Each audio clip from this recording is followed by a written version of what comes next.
Memang bersoalan kurban, saya jujur saja selama di Indonesia masih banyak salah pemahaman terhadap kurban. Dan saya pernah berkata, memang Islam kita di Indonesia Islam keturunan.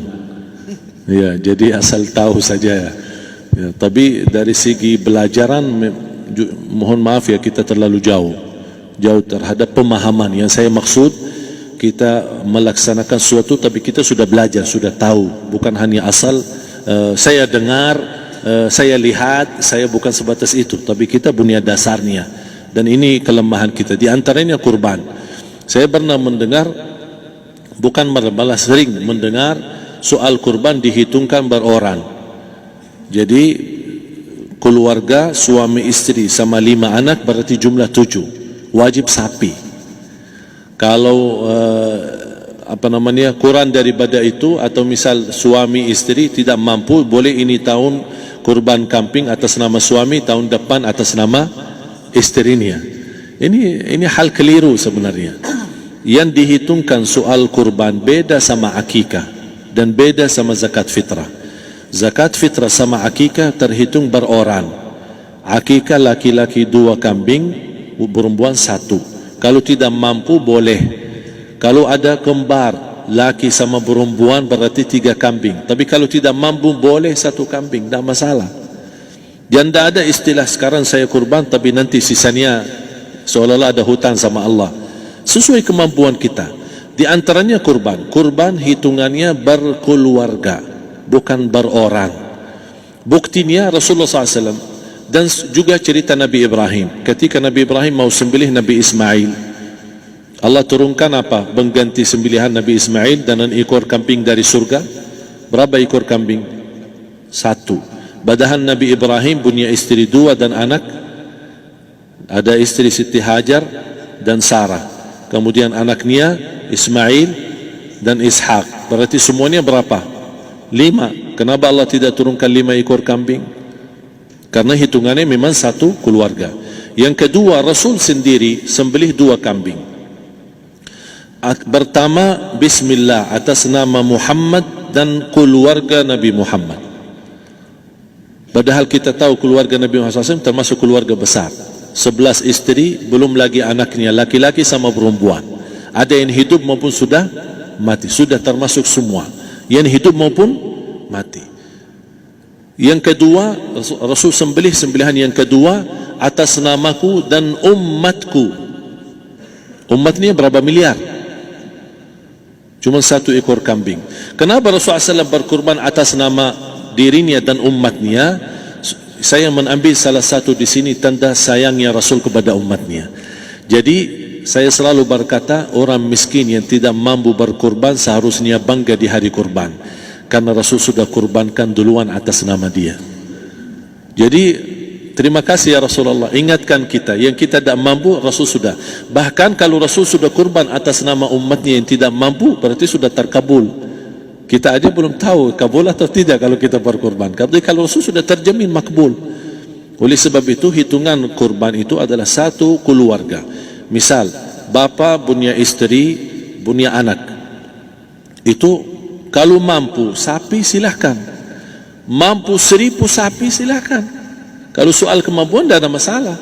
Tapi kalau soal kewajiban, tidak ada wajib lebih daripada 1 ekor kambing. 1 ekor kambing. Misal, kalau bapa punya istri 4. Misal. Cuman ini misal. Ya. Istrinya 4. Setiap istri anaknya 10. Berarti jumlah berapa? Anak 40, istri 4, berarti 44, sama bapa 45. Wajib 1 ekor kambing saja, cukup untuk semua ini. Tapi kalau soal mampu, ya silahkan. Mau 1000 kambing boleh, mau 1000 sapi boleh. Tidak ada yang melarang kalau soal kemampuan. Dan kalau kita mau sembelih, Bismillah atas namaku dan keluarga. Tidak perlu bawa data-data nama keluarga. Jadi disebutkan tukang sembelihnya, ada capek menunggu sambil sebutkan nama-nama. Tidak perlu.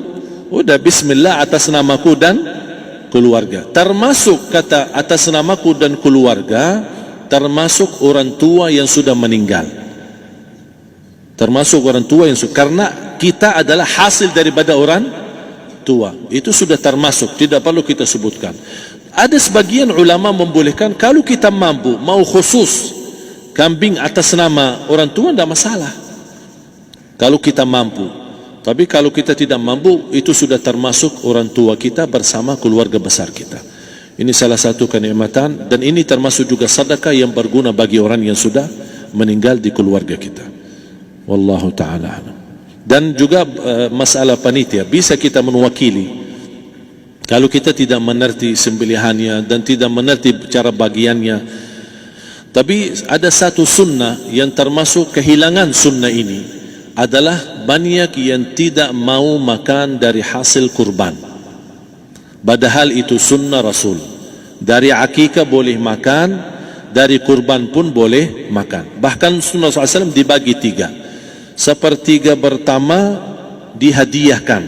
Maksudnya kata dihadiahkan kepada orang kaya. Misal tetangga saya tapi orang kaya, dia bukan miskin, tapi boleh saling hadiah. Karena inti daripada hadiah silaturrahim. Ada keluarga kita termasuk mampu, tapi saya kasih, ini alhamdulillah saya sembelih sapi. Barangkali dia tidak mampu, cuma sembelih kambing. Udah, kita dapat daging kambing, dia dapat daging sapi. Tapi dengan niat hadiah, bukan sedekah, karena dia bukan orang miskin yang menerima sedekah. Yang sepertiga yang kedua adalah sedekah.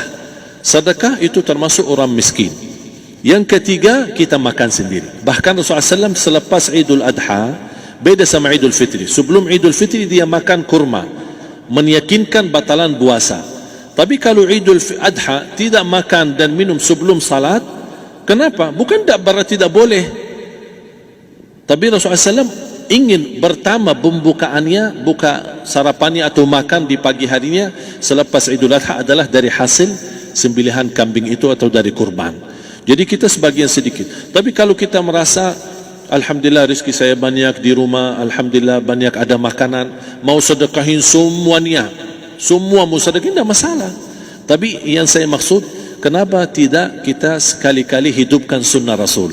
Jadi sebagian, walaupun ada sebagian sedikit lah, buat istilahnya sama sedikit porsi nasi atau apa, karena kita berhak sebagai kita kurbankan lillahi ta'ala, kita berhak menikmati kurban ini yang lillahi ta'ala supaya kita mendapatkan keberkahannya, bukan hanya orang lain. Terus yang kedua ada masalah pembayaran. Kalau kita wakili panitia, boleh kita pesan sama panitia, tolong sedikit dari kurban saya minta buat saya makan. Itu tidak masalah, kita boleh minta. Dan boleh kita wakili, tapi kita tolong ingatkan, tidak boleh pembayaran hasil sembelihan itu dari kulitnya. Ini menjadi salah satu persoalan di Indonesia. Banyak tukang sembelih datang, ketika kita tawarkan untuk sembelih ini, berapa pak? Oh tidak apa-apa, kasih aja kulitnya sama kepalanya.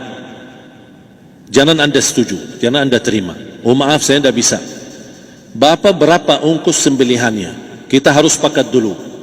Tidak, saya ikhlas, tidak apa-apa, seikhlasnya. Tapi yang penting kepalanya sama kulitnya. Itu aja yang saya minta, yang lain tidak apa-apa. Tidak boleh.